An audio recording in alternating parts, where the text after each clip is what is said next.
grave esa parte, pero no importa, son partes introductorias. Bueno, entonces vamos a compartir para iniciar la exposición de los crustáceos. Entonces, vemos cómo el filum Arthropoda está dividido en subfilum crustácea. Durante mucho tiempo era filum, ahora lo elevaron a subfilum y muchas de las clases pasan ahora, de los órdenes pasan a ser ahora clases. Vemos que los artrópodos están divididos en trilobitas, queliceratos, unirrámidos, insectos y meriápodos, que ya los estudiamos, y nos falta solamente el subfilum crustáceo. El subfilum crustáceo en teoría surgió de los trilobitas. Estos animales ya los habíamos estudiado porque le dieron origen a los quelicerados, pero es muy probable que también estén en la línea de evolución de los crustáceos. Vemos que el trilobita pues tiene muchos segmentos, tiene una sola antena, a diferencia de los crustáceos que tienen dos. Aquí la presencia de una o dos antenas es crítico para la hora de establecer líneas evolutivas. Tiene un ojo compuesto, como tienen muchos crustáceos, tiene entonces un céfalo, una cabeza, seguida de muchos segmentos con muchas patas muy parecidas. En ese sentido, vemos que vamos a conseguir un crustáceo, vamos a poner un poquito más grande.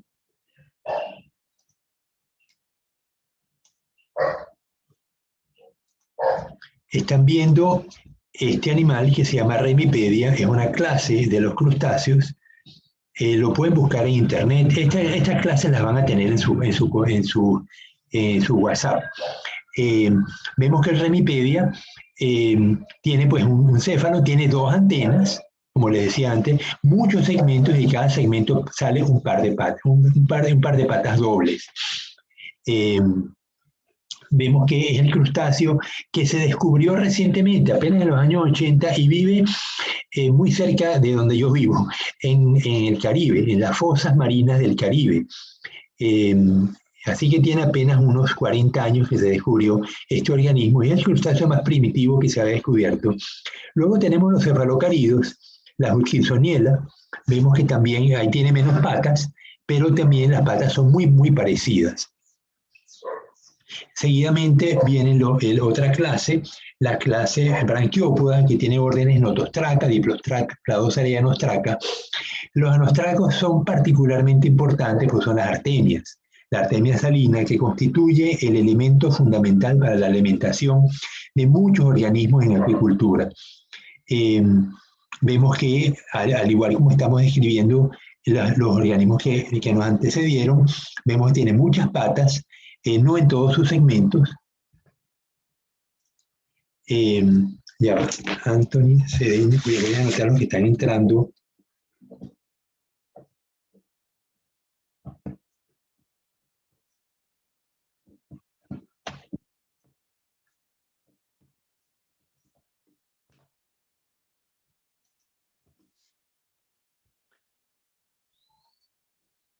Ok, vamos a decir, entra.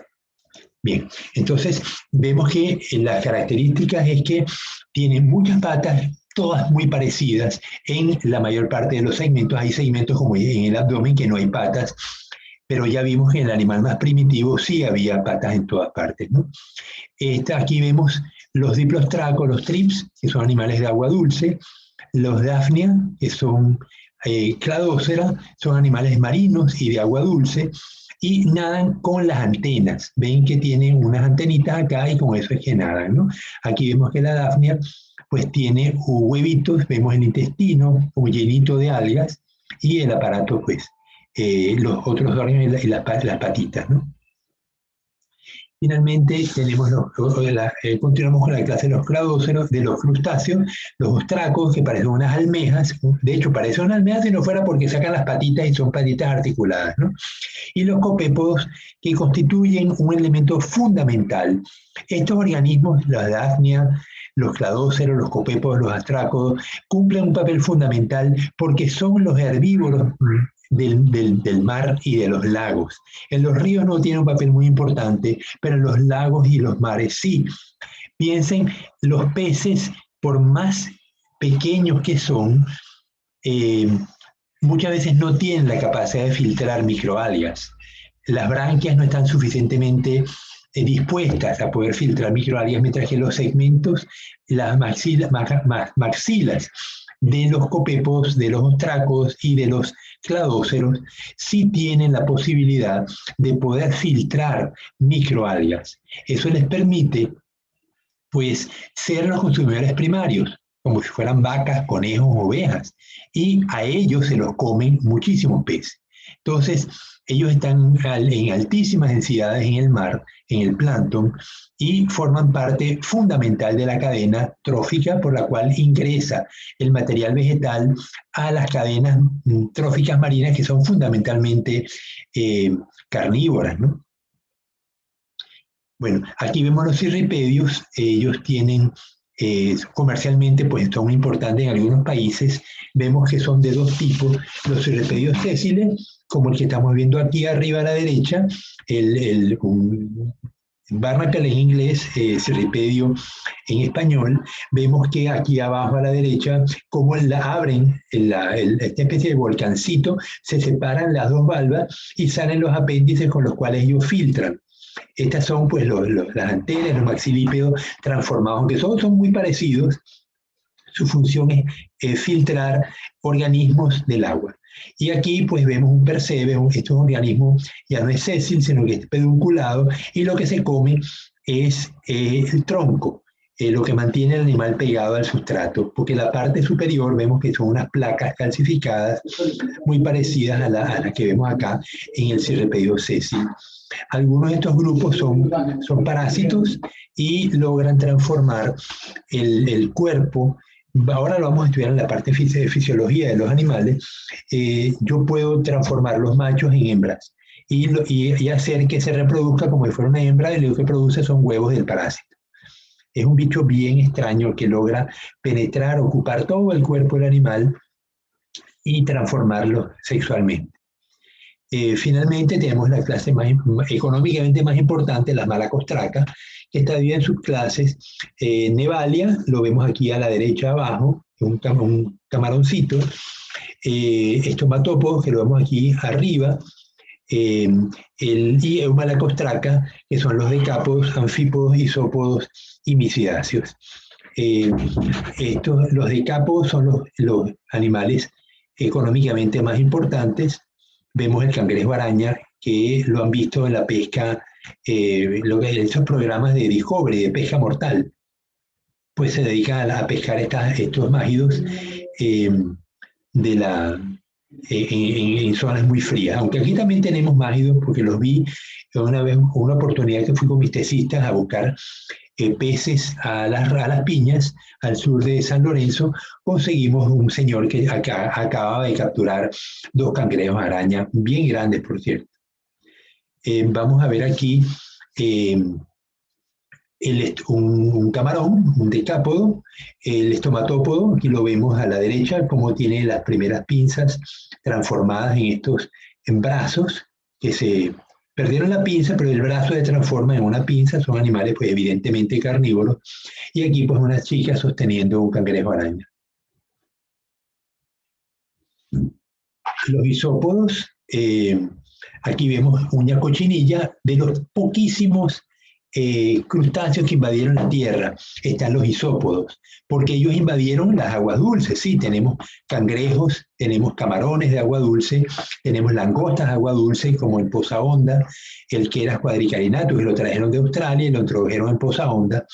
Pero los isópodos sí son absolutamente terrestres. Después lo pusieron en el ejercicio que les mandé de describir los organismos que encontraron en los jardines, pues ustedes incluyeron las cochinillas de humedad, que son los isópodos.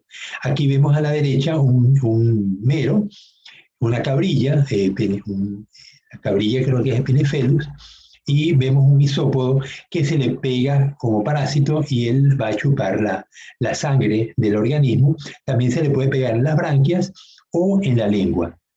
Hay un par de estudiantes que hicieron su tesis sobre un isópodo parásito en varias especies que se expenden en playita mía. Abajo vemos los anfípodos, son animales pequeños, pero que juegan también un papel muy importante en las comunidades bentónicas. Ellos son muy numerosos y son importantes en la degradación de la materia orgánica, así como los isópodos también. Bien, en teoría, en los animales crustáceos que le dieron origen al resto de los grupos, pues pudiéramos ver que tenemos este es un crustáceo hipotético. Vemos que tiene, le pintaron una antena, realmente debe tener dos, muchos segmentos y muchas patas iguales, ya vimos que el Remipedia se parece mucho a este crustáceo hipotético. Esto en teoría le dio origen a tres grupos, ¿no? Por una parte, la parte izquierda tenemos los cefalocaridos y los remipedios como organismos más crustáceos más primitivos.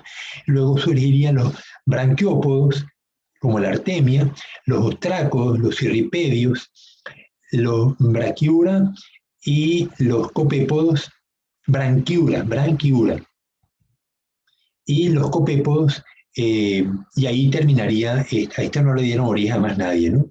Luego tenemos otra línea que formaría los Nevalia, estos son las eucaridas. Tenemos los estomatópodos, los fasciáceos, los decápodos, y luego una línea que le daría origen a los misidáceos, los cumáceos, los anfípodos, los isópodos y los taneidáceos. Entonces, vemos que tendremos tres grupos de crustáceos en la secuencia evolutiva, es lo que se ha lanzado como hipótesis de trabajo. Estas cosas, pues no se tienen muchas evidencias porque los crustáceos que tenemos hoy en día en existencia provienen de casi el periodo cámbrico y han dejado, entonces tenemos fósiles desde el cámbrico, pero de los organismos que ya tenemos presentes. Entonces, tendremos que buscar a animales en el precámbrico y no hay muchos sedimentos del precámbrico que nos puedan servir de utilidad. Bueno, solamente para destacar este grupo, los remipedios fueron recientemente descubiertos en el año 80, son carnívoros, cuerpo vermiforme, que parece un gusano, largos y segmentados, no tienen ojos, los primeros apéndices del tronco están modificados como maxilípedos, nadan remando con los apéndices del tronco que barren como si fuera una onda metacrónica, son endémicos de cuevas marinas del Mar Caribe al norte de América Latina y son los más cercanos a un anélido en lo que se refiere a crustáceos, ¿no? Fíjate que tiene, de cada segmento sale un par de patas, pero son dobles. Aquí vemos entonces otro esquema donde vemos bueno, aquí sí se le ve claramente las dos antenas, ¿no? Los pleurotergitos y la somita anal y las ramas caudales. Bueno, aquí vemos una cefalocarida, aquí los branquiópodos. Branquiopoda significa, es que me equivoqué acá, ¿no? Branquiopodo significa que las branquias están ¿en dónde?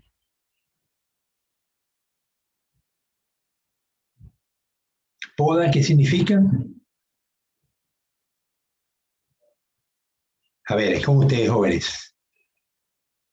Branqui viene de branquia y poda viene de... No es pies. De pies, exactamente. Entonces, estos animales no van a tener branquias, sino que las estructuras de los pies son tan delgadas que el intercambio gaseoso va a ocurrir a nivel de los pies. Por eso se llama branquiópodos.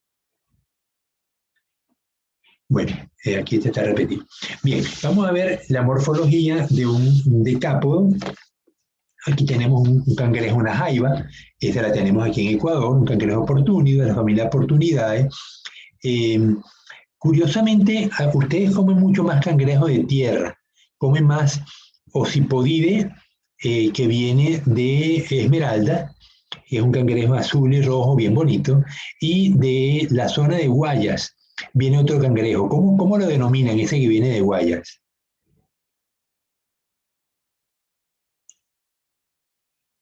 ¿Alguien se anima a decirme?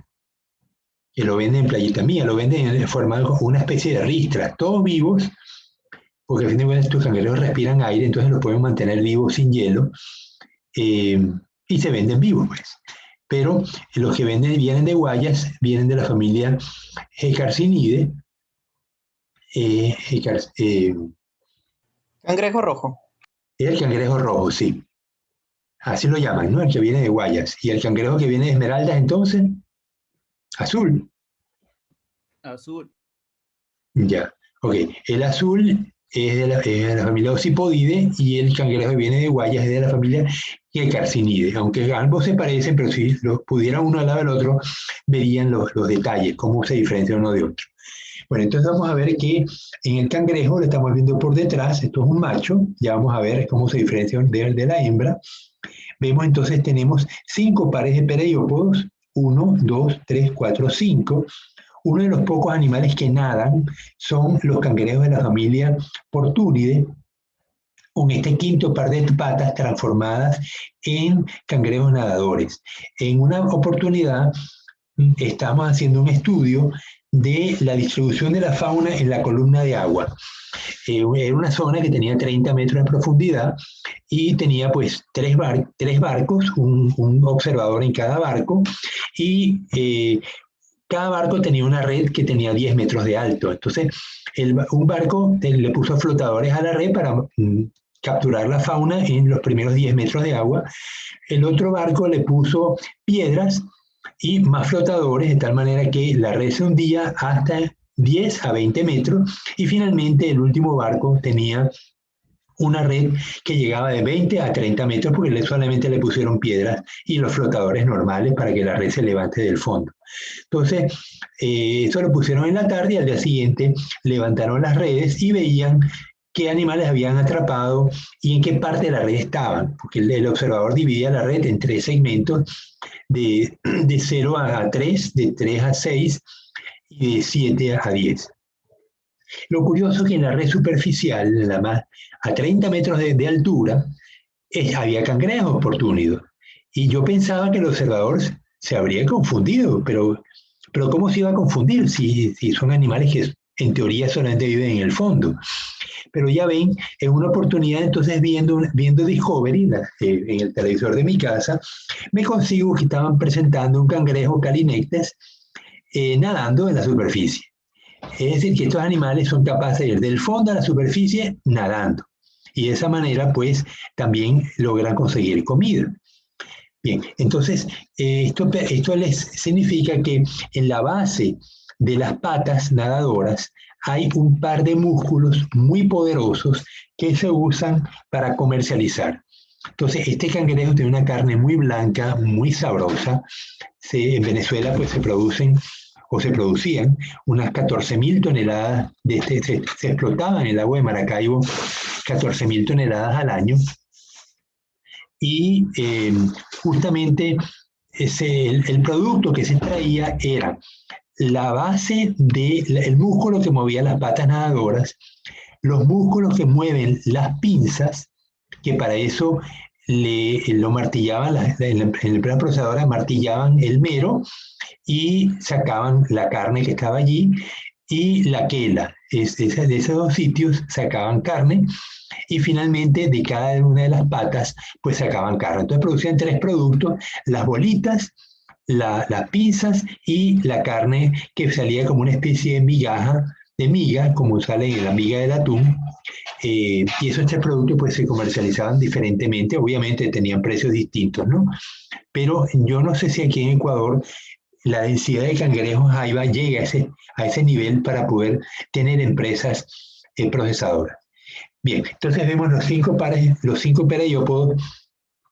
Si fuera un camarón, veríamos que el abdomen es alargado. En este caso, el abdomen está muy reducido y transformado a una placa que la vemos con 1, 2, 3, 4 y 5 segmentos, de las cuales surgen 5 pleópodos, que no lo vemos porque nos está tapando la placa. Bueno, perdón.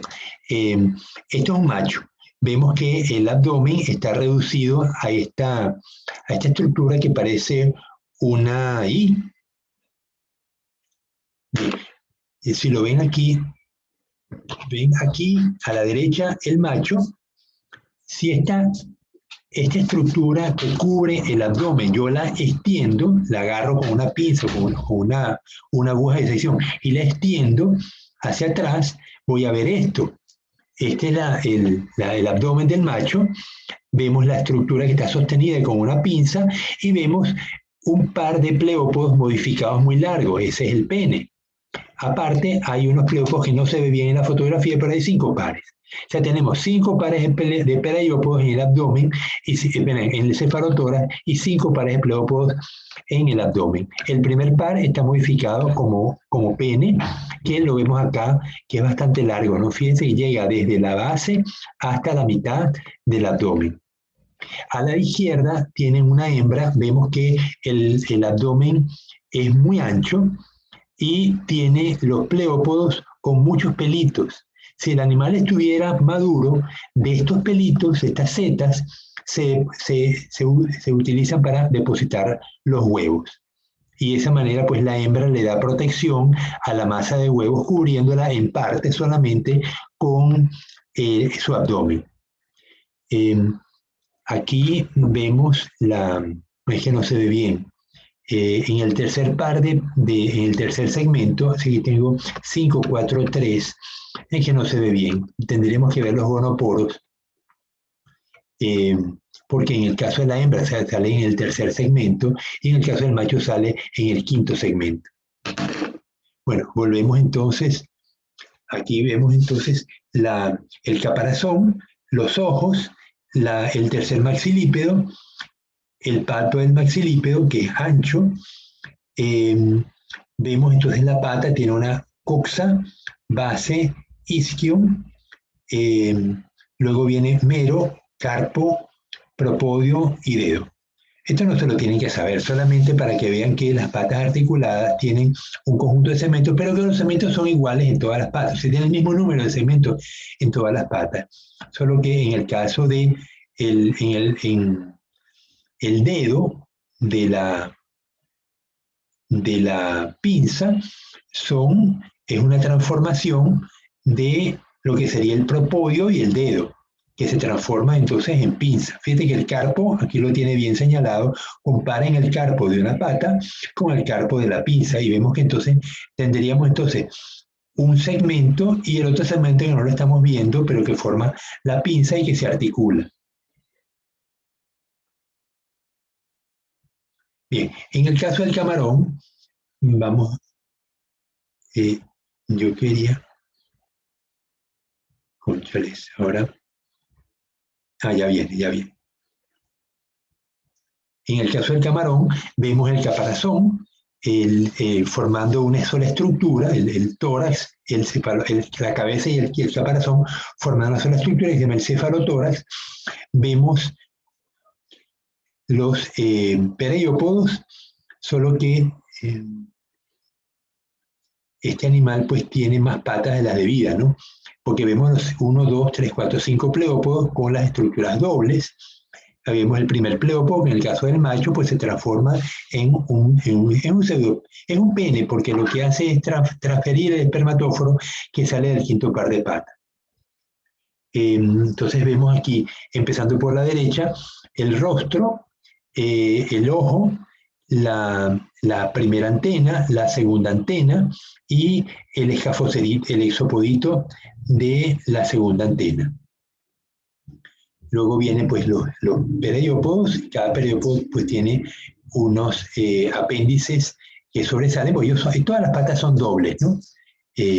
Los pereiópodos, la parte, el segundo segmento de cada pereiópodo pues es mucho más reducido y usualmente está dentro del caparazón.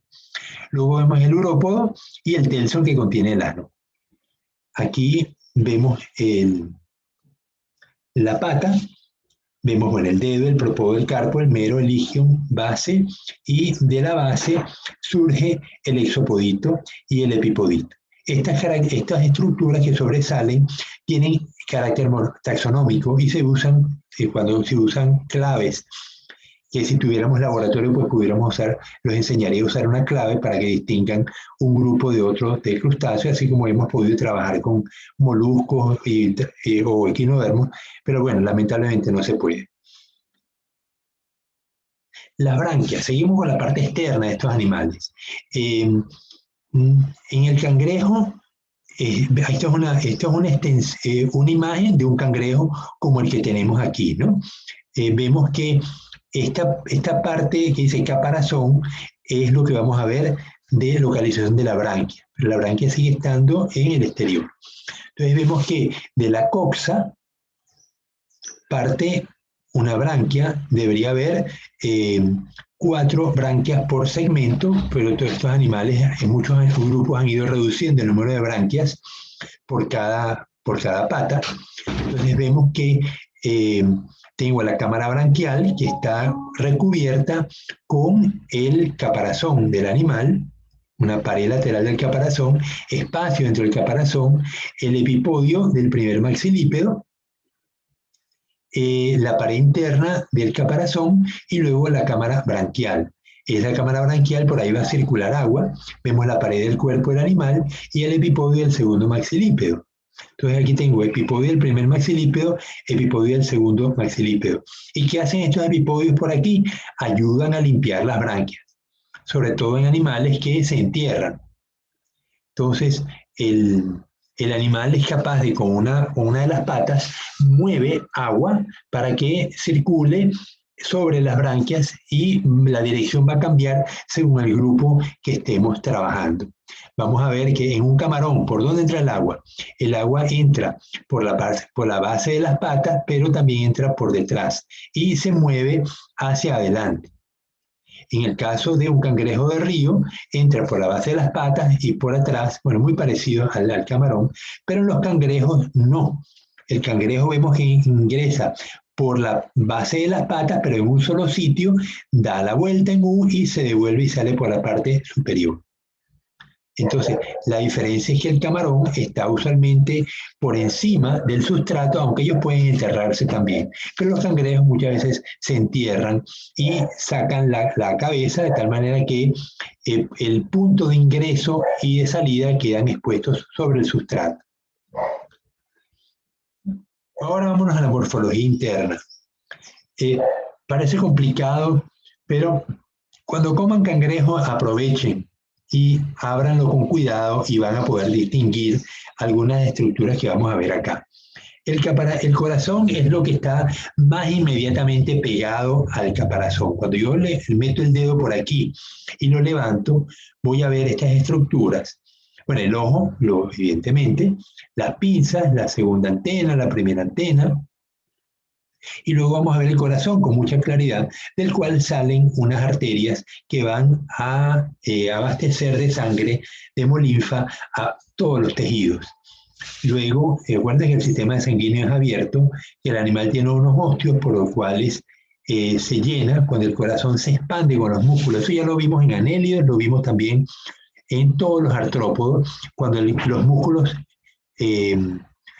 generan el corazón, se contraen, agrandan el corazón y por el osteo ingresa sangre, luego el corazón se contrae, lanza la sangre por las arterias frontales y las arterias traseras. ¿Qué más vemos acá? Bueno, vemos el ovario. Si el animal no está maduro, lo vamos a ver muy chiquito.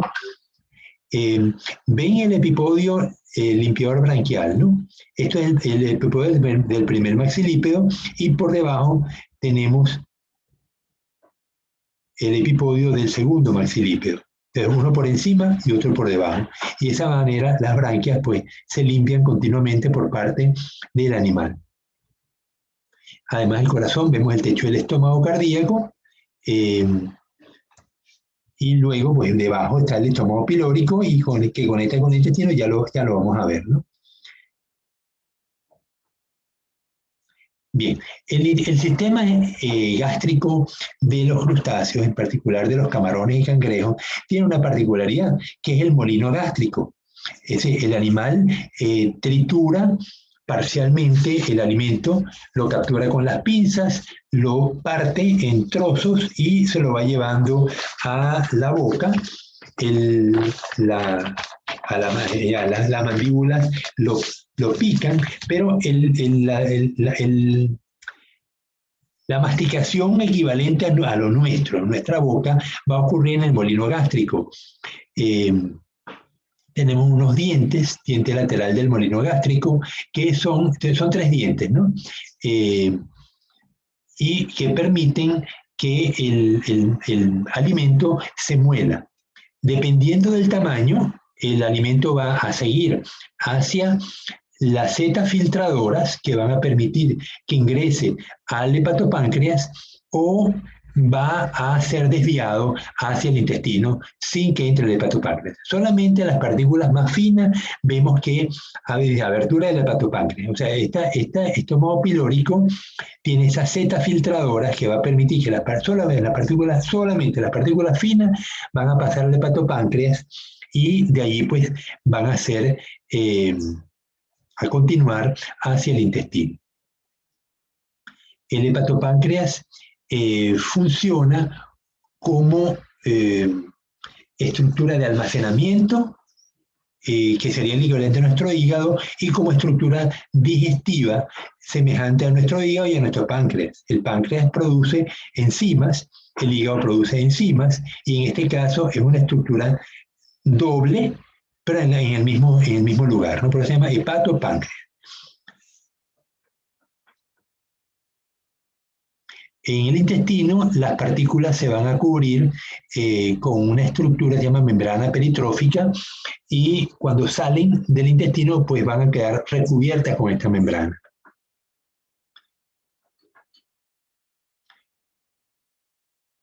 Ok, vamos a hablar un poco de la fisiología de los crustáceos. Esto lo saqué de un trabajo que se los voy a pasar a su WhatsApp, porque quiero que lo lean, sobre la glándula coxal de los decápodos, ¿no?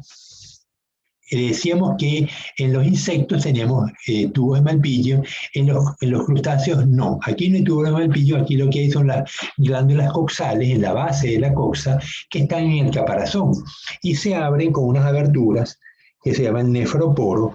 Él se abre y se cierra.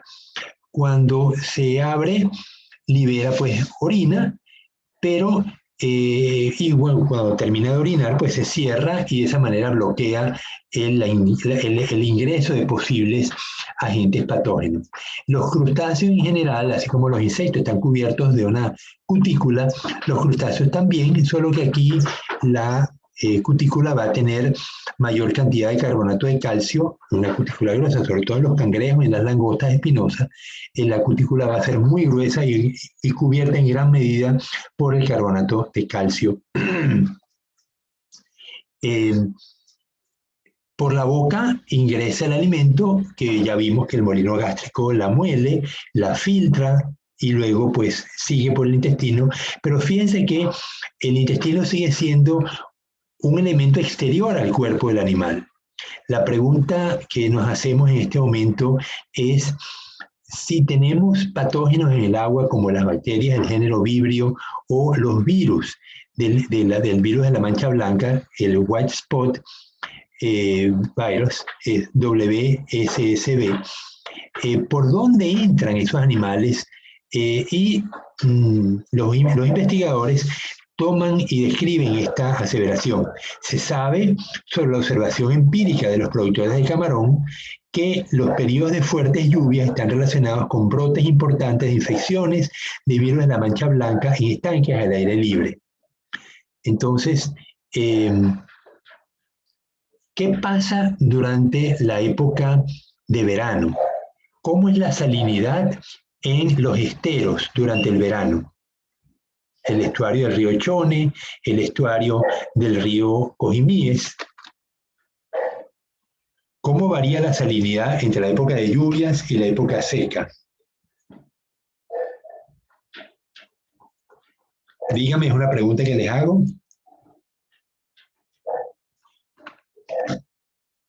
Si vemos el estuario del río Chone, que nos queda más cerca, ¿cómo sería la salinidad en la época de lluvias? ¿Alta o baja?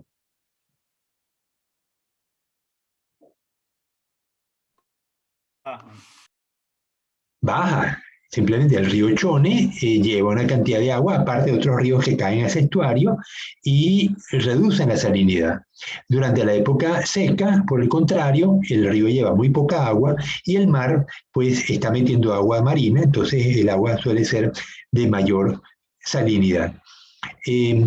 Los animales, como los crustáceos que viven en estas condiciones, se dice que son osmoconformes. Eso significa que ellos mantienen una salinidad parecida a la del medio, pero cuando la salinidad es demasiado baja, ya dejan de ser osmoconformes y utilizan las branquias como elemento captador de minerales y utilizan ATP para para aumentar el contenido de sales contra gradiente, porque el gradiente en el ambiente externo es una salinidad muy baja y el ambiente interno pues tiene mayor concentración de sales. Pero justamente para evitar la pérdida de agua, estos animales a través de las branquias logran captar minerales. Pero esta aseveración de que las infecciones virales aumentan durante la época de lluvias, les preguntaba, ¿qué va a pasar más intensamente durante la época de lluvia? ¿El animal va a orinar más o va a orinar menos?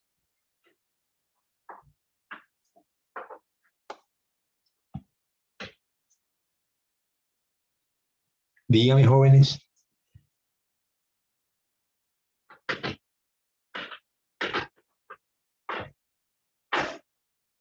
Piensen, cuando el animal tiene más sal que el medio exterior, por lo tanto el agua le va entrando. En la medida que la salinidad del medio exterior es más diluida, hay menos salinidad, más agua le va a entrar. Entonces eso significa que el animal se va a estar hinchando y la manera como lo controla es controlando las sales a nivel de las branquias y controlando el flujo de líquido a través de la glándula coxal, es lo que llaman el complejo nefridial. Entonces, estos investigadores, cuyo trabajo les voy a pasar, pensaron, si durante la época lluviosa hay mayor infección, significa que el hecho de que el animal esté orinando más a menudo, eso significa que cada vez que orina tiene que abrir el nefridioporo, porque hay una válvula que impide que los organismos externos entren al cangrejo o al camarón desde el exterior, porque hay una válvula que lo impide. Pero cuando estoy abriendo esa válvula muchas veces, hay el peligro de que ingresen organismos. Y para eso hicieron las pruebas. Y vieron que podían inyectar patógenos tipo vibrio o virus de la mancha blanca vía intramuscular o vía por la abertura del nefridioporo. Y conseguían que el animal se lograba infestar con mucha menor concentración de bacterias o de virus cuando eran colocados a través del nefridioporo, en comparación con inyectarlo a través de la musculatura. Entonces, concluyeron que, en efecto, el hecho de que el animal orine más durante la época de lluvia significa que más tiempo está abierto el nefridioporo y por lo tanto está más expuesto a que ingresen patógenos tipo vibrio, tipo virus de la mancha blanca u otros virus, ¿no? Ok, entonces vemos que la regulación de iones se hace a través de las branquias y a través de la glándula coxal. Y el flujo de líquido, cuando el animal está en un medio hiposalino, pues provoca que el animal pues, orine más a menudo a través de la glándula coxal, o lo que llaman estos autores el complejo nefridial.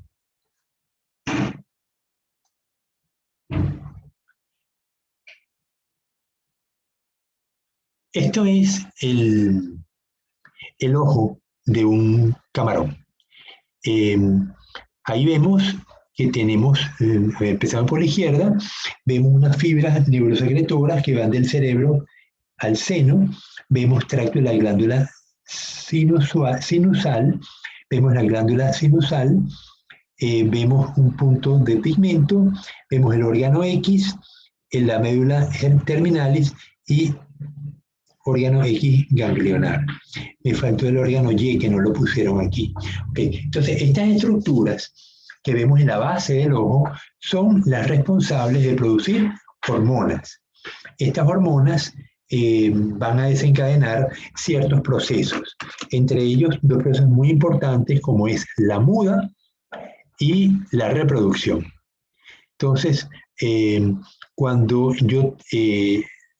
puede que haya una hormona inhibidora de la reproducción, que yo puedo controlar su nivel en la sangre, en la hemolinfa, extirpando un ojo.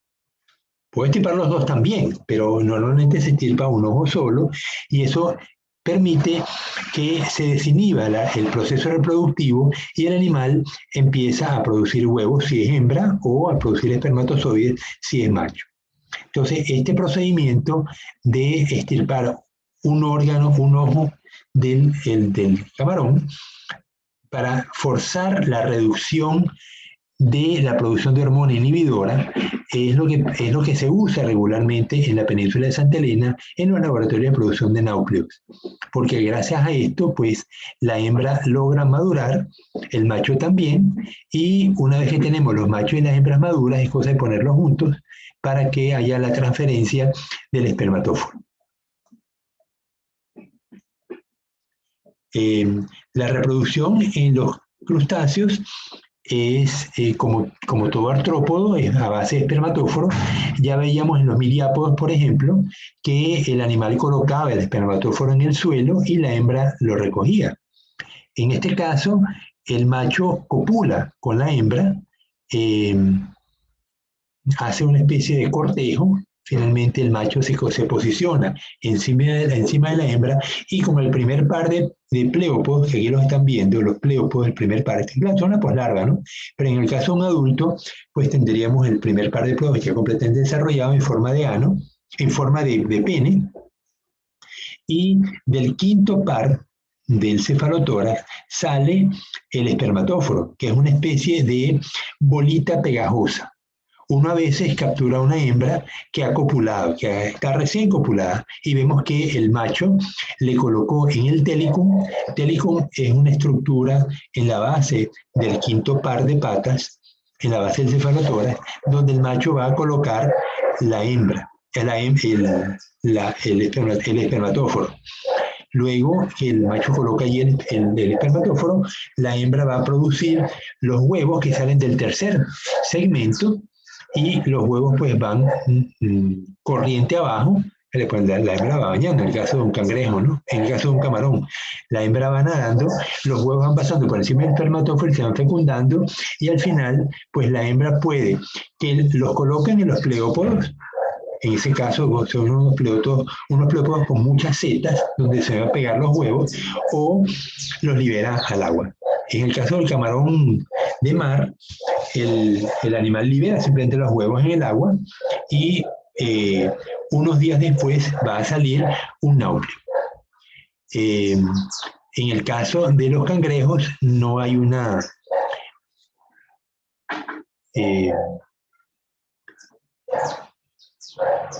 hay un desarrollo distinto, pero vamos a primero a ver el del camarón porque es el que nos interesa. Ya decía que en Salinas tenemos los laboratorios de producción de náucleos, entonces tienen los padrotes que son conseguidos en el mar, aunque últimamente ya han logrado tener líneas genéticas de animales que les dan buen rendimiento. A fin de cuentas, cuando uno tiene estos organismos que saca del medio natural, uno pues tiene animales que se consideran buenos para la reproducción, otros no tan buenos, animales que crecen rápido, animales que se adaptan al alimento concentrado y otros que no lo hacen tanto. Entonces uno tiene los padrotes aislados y trata de obtener crías a las cuales le puede hacer seguimiento. O sea, ahí el proceso de trazabilidad en este negocio, ¿no? Porque gracias a eso yo puedo decidir con qué padrotes me quedo o con qué línea me quedo. Yo me puedo quedar también con los hijos de esos padrotes, porque tienen una característica que a mí me interesa. Pongamos que tenemos un grupo de padrotes que hemos conseguido en frente a Machala, que me dan unas tasas de crecimiento muy altas. Mientras que tengo otros animales que saqué de Península de Santa Elena, en un barco de arrastre, los capturé en los padrotes, y lo que me dan es un animal de un sabor muy especial. No crecen tan rápido, pero el sabor realmente... Entonces, esas líneas yo las logro mantener y las tengo separadas. Yo tengo las madres y los padres separados en unos sitios. Un camarón puede durarme unos meses produciendo huevos cada 15 días, cada 20 días, ¿no? Entonces yo puedo estar extrayendo huevos a los camarones en ese intervalo durante unos meses, 3, 4 meses, ¿no? Entonces yo luego puedo conservar hijos de esos padrotes para mantener la línea. Y de esa manera, pues yo le puedo decir, bueno, estas poslarvas, estos náuplios que le estoy vendiendo a usted, estoy hablando de Santa Elena, donde ya también debe haber plantas de poslarvas, pero lo que más yo vi son plantas productoras de náuplio. Bien, entonces, ¿cómo es el náuplio? Lo tienen aquí arriba a la izquierda. Ven que es un organismo que tiene un solo grupo, no tiene cefalotórax abdomen, sino que tiene solo una sola estructura, que tiene entonces primera antena, segunda antena y tiene mandíbula. El náuplio no come. Aquí no le pusieron el ojo, pero el náuplio tiene un ojo, un solo ojo, el ojo naupliar. Bueno, aquí se lo pusieron ojo naupliar, pero no se ve casi, ¿no? Entonces el náuplio se va a nutrir del vitelo que la madre le dio. Y él va a mudar 5 veces hasta que alcanza la etapa de zoea. Entonces, a la derecha vemos que la B dice náuplio tardío, o sea, él va a mudar 5 veces y al tercer náuplio él va a empezar a desarrollar los pereiópodos. Los pleópodos todavía no, los pereiópodos van a aparecer después. En este caso vemos los primordios de la segundo maxilípedo, segunda maxila, vemos las antenas.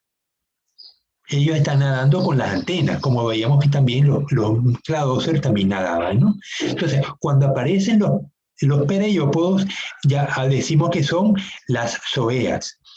Entonces, la C, primera protozoea, bueno, le llaman protozoea, pero aquí lo llamamos zoea, ¿no?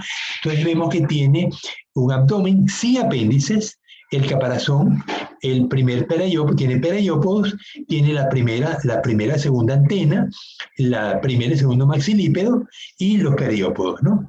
Luego que pasan 5 zoeas, perdón, 3 zoeas, disculpe, 3 zoeas, o 3 estadios de zoea, ellos mudan, todos los días mudan, ¿eh? Esto dura apenas unas horas. Se forma entonces la misis, que no sé si la pusieron aquí. Sí, D es la misis, que tiene ya, aparece bueno, el tórax ya estaba zona de crecimiento, pero ya aparecen los primeros pleópodos, que aquí no se los pusieron.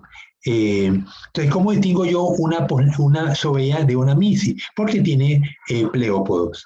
Y luego de las misis va a surgir la poslarva, que ya se parece mucho más a un adulto, y de aquí pues lo que va a pasar es a un juvenil. Aquí en Manta tenemos como unos... debemos tener como 20 laboratorios productores de poslarvas que compran náuplios 3, que están viendo en la B, se lo compran a la gente de las productoras de náuplios en Santa Elena, y en 20 días pasan de náuplio 3 a zoea 12 o 13.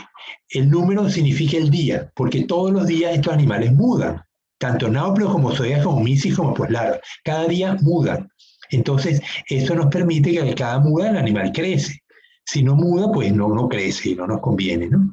Entonces, esto que estamos viendo acá es el ciclo que se cumple aquí en Manta, en los laboratorios de poslarva. Ojalá, a lo mejor ya han ido algunos de ustedes, o tienen familiares, o tienen conocidos que tienen laboratorios de poslarva. Yo los invito a que vayan al laboratorio de poslarva y lo vean con sus propios ojos. Y van a ver que con un vaso de vidrio lo meten en el tanque y van a poder ver los náuplios, las zoeas, las misis, las poslarvas, inclusive a veces hasta van a poder observar cómo embalan. Ya cuando llega a poslarva 3, a 13 o 14, las embalan en unas fundas plásticas, le ponen agua de mar, le ponen un poquitico de carbón, le ponen algo de artemia y oxígeno, y luego le ponen una goma para cerrar la bolsa y la meten en un cartón, y con eso pues se va. En cada funda colocan, pues a lo mejor pueden volar unas 10.000 zoeas, ¿no? Zoea dije no, poslarvas. Lo que se vende es poslarvas, las zoeas no se venden. Bien, en el caso de los cangrejos, ellos no cumplen la etapa de náuplio, ni de zoea, ni de misis, sino que ellos se llaman, no tienen la etapa de náuplio porque la etapa de náuplio transcurre dentro del huevo que la hembra mantiene en su abdomen. Una vez que el huevo eclosiona, se produce la zoea 1, zoea 2, zoea 3, A, B y C, zoea 4 y la megalopa. Entonces vemos que las zoeas se caracterizan por tener estas estructuras, estos rostros que se proyectan. Algunas veces son rostros dobles, otras veces son sencillos por delante y por detrás. Y pues las zoeas 1, 2 no tienen pleópodos, ya vemos que la zoea 4 tiene pleópodos, y la megalopa ya se parece mucho, sería el equivalente a una poslarva, donde vemos que tiene ya las pinzas y tiene pues los periópodos completos, y los pleópodos también le van a aparecer. Abajo a la derecha, la F, es una larva filosoma, es una larva de langosta. Esa larva pues va a vivir 6 meses en el plancton. Es increíble. El resto de las larvas que estamos viendo en la pantalla pues duran apenas unas horas, unos días, pero la larva de la langosta sí va a durar 6 meses hasta que finalmente se transforma en juvenil, en puérulu. A la derecha completamente en G, eso es un porcelánido, es un animal bien con unas antenas, unos rostros bien largos, por delante y por detrás. Y cuando me tocaba trabajar con ellos y jalarlos con una pipeta, concha, era un fastidio porque se quedaban pegados a la pipeta y era un fastidio realmente sacarlos de allí, ¿no? ¿Qué hora es?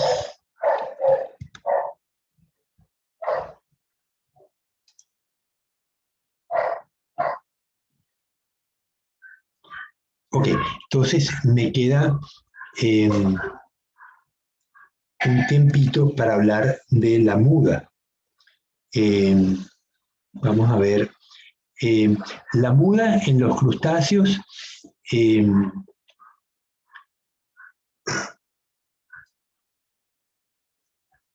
ya, les voy a proyectar, primero voy a buscar el libro.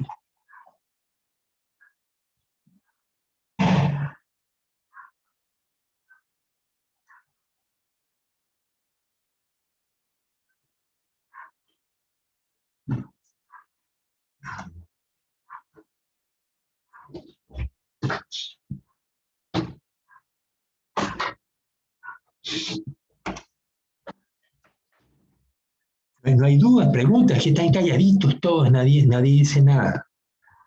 Ni siquiera curiosidades de lo que hemos hablado. Giovanni, ¿está entendiendo?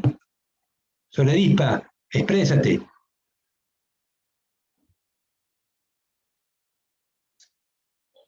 Nada, Giovanni no quiere abrir el micrófono. Bueno, entonces vamos a compartir el libro, que esa parte no me la llevé.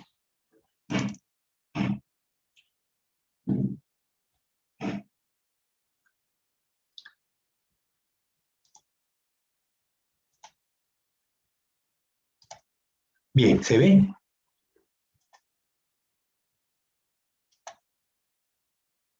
Sí se ve.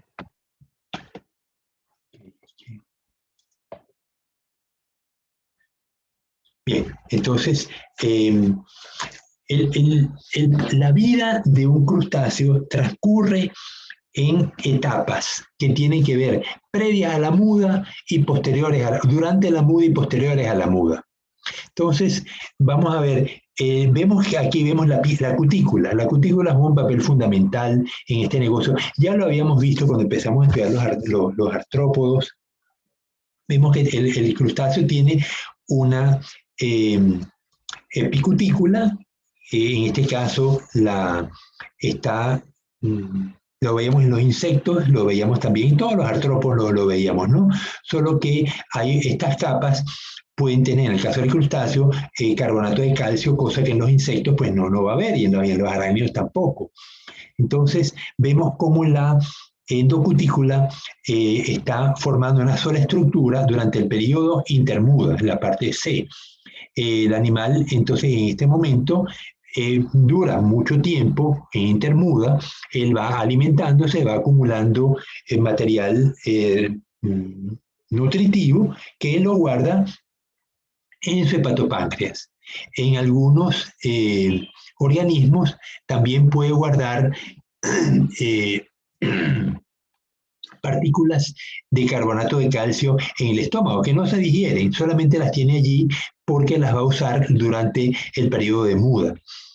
En una oportunidad yo tenía cuando estaba haciendo la tesis doctoral, yo quería verificar si los cangrejos antes de mudar podían acumular carbonato de calcio en algún sitio, de tal manera que cuando después de la muda, si yo lo aislaba el animal del ambiente, del agua de mar circulante, el animal pues iba a calcificar. Y agarré un cangrejo, de los que yo trabajaba, de un cangrejo ermitaño, mudó y tomé el animalito y lo puse en una cápsula con agua, yo le ponía su comida, pero y aireación, pero no tenía agua de mar circulante. Entonces, el animal permaneció sin calcificar durante una semana. Eventualmente, ya la semana que el animal seguía blandito, como cuando se sale del caparazón viejo, y lo puse en agua de mar circulante y a las pocas horas ya el animal estaba duro. Es evidencia de que el animal no había conservado en su estómago partículas de carbonato de calcio, y el carbonato de calcio debía venir del agua de mar, el agua de mar que circulaba. Entonces, durante la intermuda, entonces decimos, el animal está acumulando minerales, acumula sustancias nutritivas en el hepatopáncreas, preparándose para la premuda. Entonces, el animal se liberan una serie de hormonas que forzan a que la endocutícula se vaya consumiendo. Vemos cómo va desapareciendo y se va formando entonces en la epidermis. Vemos que existe y va a ir formando una epicutícula y una exocutícula progresivamente, y mientras que la endocutícula va desapareciendo. Eventualmente, en la etapa de 3-4, el animal muda, ecdisis. O sea, ecdisis significa que sale del exoesqueleto viejo y él se expande. Si es un insecto, en el caso de que esté mudando, pues él va a tomar aire y se va a expandir. En el caso de un crustáceo, va a tomar agua y se va a expandir y va a crecer, alcanzando el tamaño que va a adquirir posteriormente a la muda, y luego va a fijar el carbonato de calcio, con lo que les expliqué antes de qué hice con el cangrejo. El carbonato de calcio pues sale en gran medida del agua que va circulando alrededor del cangrejo. Lo toma a nivel de las branquias y fluye por la hemolinfa y finalmente llega a las células de la epidermis, donde va a ser depositado en forma de carbonato de calcio y va a endurecer el cangrejo. Entonces vamos a la posmuda y hasta que luego llega la etapa intermuda de nuevo y se repite el ciclo, ¿no?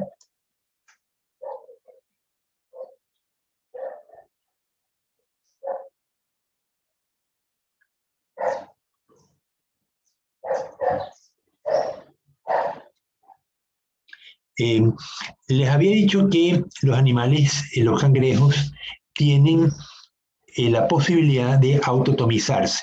Si yo agarro un cangrejo por la pata, más que por la pinza también, pero más por una pata, lo agarro con una pinza, eventualmente el animal va a tratar de soltarse, pero si llega un momento en que el animal se ve amenazado y no se puede soltar, uno oye un ruidito que dicen crack, y el animal se autotomiza.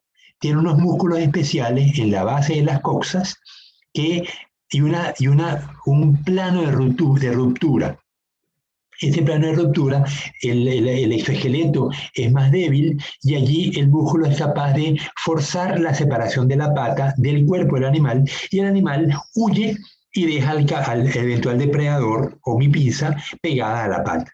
Entonces, esa pata puede ser regenerada y aquí vemos este proceso. Aquí vemos que el animal tenía 240 días de edad, al día 0 ocurrió la pérdida de la extremidad y vemos cómo el animal va regenerando la pata. La pata se va a regenerar, pero va a quedar chiquita. Esa pata se va a estirar durante la muda, durante la indicis.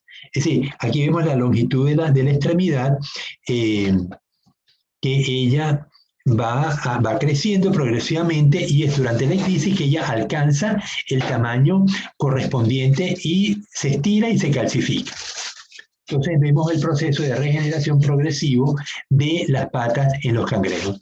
Básicamente puede regenerar los apéndices en general, tanto la pinza como las patitas también.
¿Se acuerdan de este animal? ¿Lo han visto alguna vez? En las playas arenosas.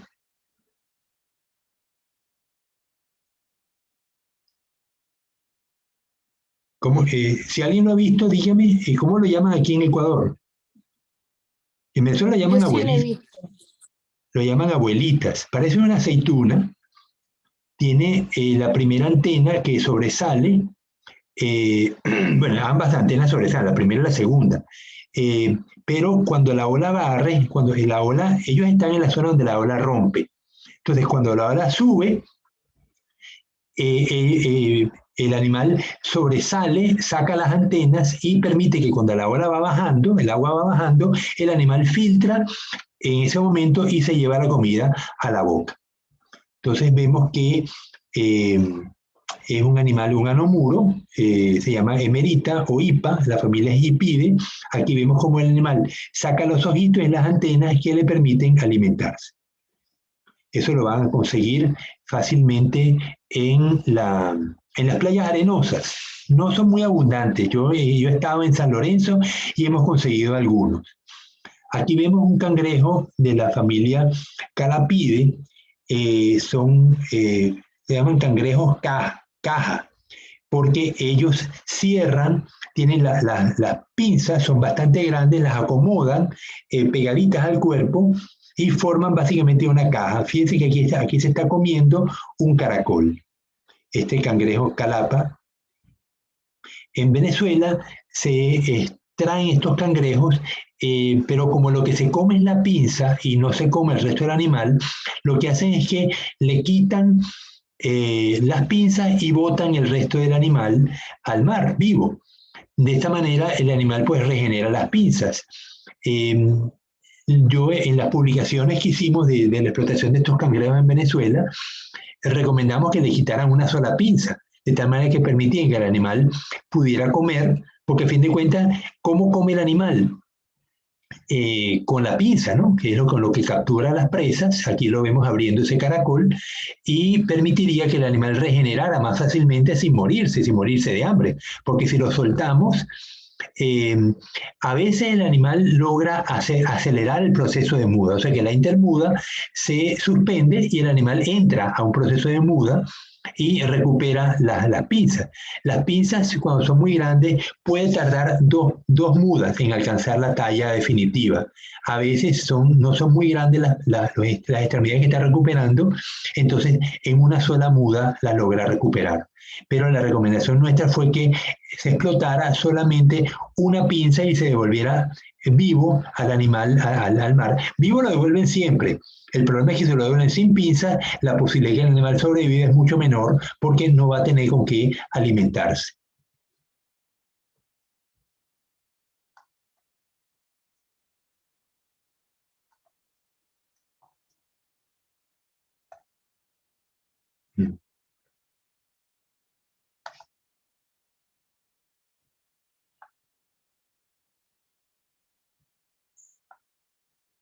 Aquí vemos el cangrejo de tierra, Cardizoma guanumi. Aquí en Ecuador lo tenemos en otro cardizoma, eh, Cardizoma santus, creo que se llama. Eh, ya va, déjame verificar cómo se llama el cangrejo aquí en Ecuador.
El cangrejo rojo, el que me dijeron que era el que venía de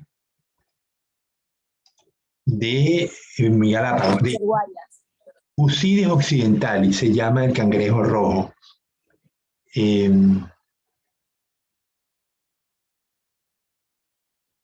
Es familiar, es un género distinto, pero de la misma familia del Carrizoma guanumi, que lo tenemos en el Caribe.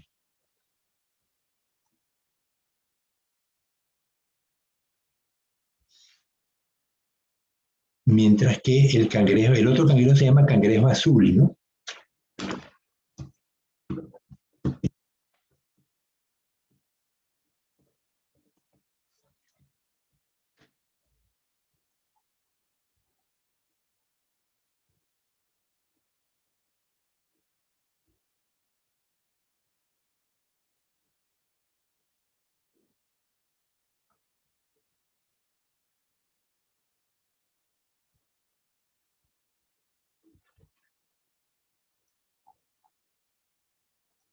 Que está en vez ahorita, el cangrejo.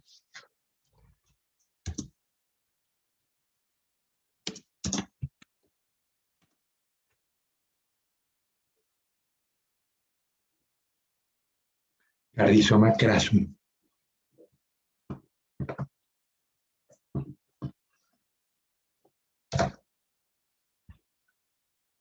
Ok, entonces,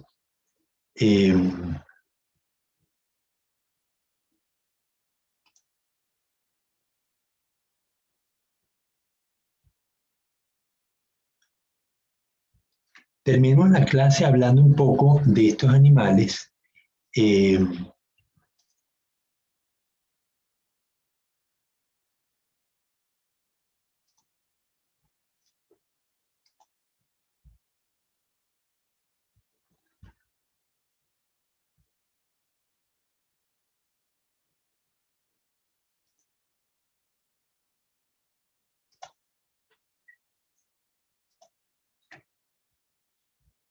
Voy a compartir la imagen del cangrejito.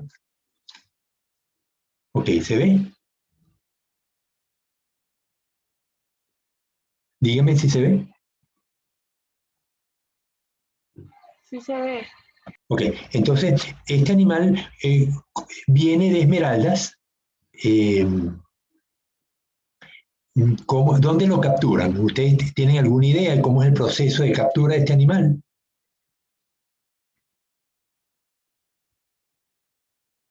¿Alguien se anima? Junior, ¿tiene familia en Esmeralda, Junior? No, por allá no tengo familia. Pero sí comes cangrejo. Sí, pero la jaiba. Bueno, este cangrejo vive en los manglares, él hace huecos y vive dentro de su hueco. Él sale en las noches a comer. Son herbívoros en general, a pesar de la pinza esa que tiene tan amenazante, realmente son cangrejos herbívoros. Durante cierta época del año, ellos se reproducen, el macho pues le coloca el espermatóforo a la hembra en el proceso que ya describimos y la hembra pues va a producir los huevos que los va a conservar en su abdomen. Ella va a producir en los pleópodos que tienen muchas setas, se fijan los huevos y él los va a conservar durante el desarrollo embrionario. Es decir, que toda la parte de náupleo va a transcurrir dentro del nido de la hembra. Una vez que el desarrollo embrionario se va a cumplir y van a nacer las zoeas, el animal hace una migración y migra desde el continente hacia el mar. En ese proceso, a veces las carreteras se llenan de cangrejos y los carros los matan y se arman. A veces, inclusive, hasta las llantas se pinchan porque cuando le pasa por delante a un cangrejo de estos tan grandes, con esas pinzas tan grandes, pues puede ocurrir que el animalito pues, te perfora el caucho, la llanta del carro, ¿no? Pero bueno, entonces las hembras, los machos no miran las hembras nada más, se acercan a la playa y baten el abdomen en el agua, de tal manera que las ovejas quedan libres de nadar. El animal va a permanecer unos días, las ovejas van a permanecer unos días en el agua alimentándose del zooplancton y posteriormente como megalopa el animal va otra vez a reclutar en la orilla. Las corrientes marinas tienen mucho que ver en esto y una vez que ya la megalopa llega a la playa, pues hace un ciclo inverso. Ahora va a trasladarse desde la playa marina hacia los manglares donde ellos van a ocupar, pues van a terminar de desarrollarse como adultos y empieza de nuevo el proceso de migración posteriormente. Ese mismo fenómeno se va a dar en el cangrejo Ucidus occidentalis, en la zona del Oro y Guayas, así como lo vemos en el Cardizoma crassum en la costa norte, en la costa de Esmeraldas, ¿no? Entonces, es interesante saber esto porque a veces hay que tomar medidas que restringen el tráfico por ciertas avenidas, ciertas carreteras, a ciertas horas del día, porque la migración ocurre fundamentalmente de noche. Entonces, las autoridades sanitarias o las autoridades del Ministerio del Ambiente o del Ministerio de Pesca y Acuicultura pueden decidir restringir el paso a ciertas horas de la noche para evitar la mortandad masiva de cangrejos, porque además es un riesgo para los cauchos, los carros que circulen, porque pueden terminar con las llantas pinchadas, ¿no? Entonces, es importante pues, que ustedes como biólogos estén al tanto de estos detalles, de los ciclos de vida de las especies que se están explotando comercialmente. En el caso de los camarones, bueno, ya vimos el ciclo, porque algo parecido a lo que vimos en la zona de Santa Elena, que el camarón pues copula, el macho copula con la hembra, ellos hacen un nado vertical, ellos forman, el macho se pega a la hembra y sigue nadando en forma de en forma de ola, ¿no? Va formando como una S y eventualmente pues le transfiere con el primer pleópodo, le transfiere que se llama petasma, le transfiere a la hembra el espermatóforo y se lo coloca en el telicum. Telicum es el nombre que recibe la estructura donde la hembra recibe el espermatóforo. Y de esa manera, pues, los huevos van a salir del tercer par, del tercer segmento y van a pasar por el espermatóforo, se van a fecundar y siguen su camino hacia los pleópodos donde se van a fijar. En el caso de los cangrejos, en el caso de los camarones no se fijan, sino que siguen nadando. Los camarones del grupo de los carideos, ellos, la hembra, lleva los huevos en sus pleópodos. Los camarones peneoideos, como el peneus, que es el más importante de nuestra economía, no llevan los huevos. Ellos liberan los huevos al agua y los huevos van a transcurrir pues, unos días en el agua hasta que sale el primer nauplio, que no tarda muchos días, tarda yo creo que horas, tarda el primer nauplio en salir. Pero entonces vemos que los cangrejos todos y las langostas llevan los huevos adosados a su abdomen. Los camarones peneídos son los que no llevan los huevos, sino que los liberan de una vez en el agua. Los camarones carideos, como hay muchos camarones de río, pues llevan los huevos en su abdomen. Y en el caso de los cangrejos de río, todo el ciclo se obvia y el cangrejo de río lleva los huevos hasta que sale la megalopa. Es decir, ahí no hay ninguna etapa larvaria, sino que de una vez el huevo sale como megalopa, como un juvenil pequeñito. Bueno, jóvenes, son las 4. Nos vemos mañana para ver entonces los dos filas que faltan, el filum equinodermata y el filum cordata, y de los invertebrados a los cordados. Así que bueno, hasta mañana.